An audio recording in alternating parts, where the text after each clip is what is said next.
ভারতে বসে এই যে ষড়যন্ত্র চলছে, এই ষড়যন্ত্রগুলো আমাদের রুখতে হবে এবং ইসকনকে নিষিদ্ধ করতে হবে। আপনাকে ঝেড়ে কথা বলতে হবে, বিশেষ কোনো রাজনৈতিক দল না, এটা আওয়ামী লীগ।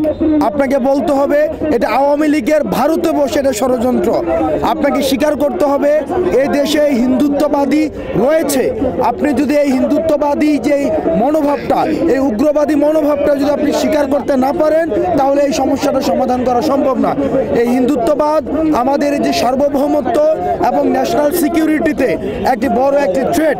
আমরা বারবার এই হাসিনা পালিয়ে যাওয়ার পরে আমরা দেখেছি যে ষড়যন্ত্র অব্যাহত আছে এবং ভারতে বসে উনি দেশের স্থিতিশীলতা নষ্ট করার জন্য পায়তারা করে যাচ্ছে।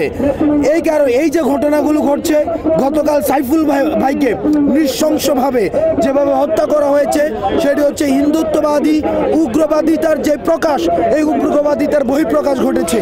সেজন্য সাইফুল ভাইকে যারা এই যে এইভাবে হত্যা করেছে তাদের বিচার করতে হবে।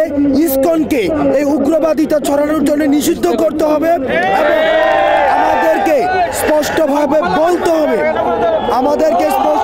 বলতে হবে এই দেশে ভারতীয় হিন্দুত্ববাদিতা রয়েছে, হিন্দুত্ববাদিতার আগ্রাসন রয়েছে।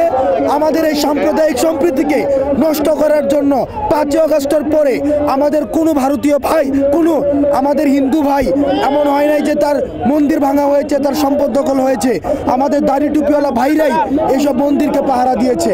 কিন্তু আমরা দেখেছি ভারতে বসে এই যে ষড়যন্ত্র চলছে, এই ষড়যন্ত্রগুলো আমাদের রুখতে হবে এবং ইসকনকে নিষিদ্ধ করতে হবে।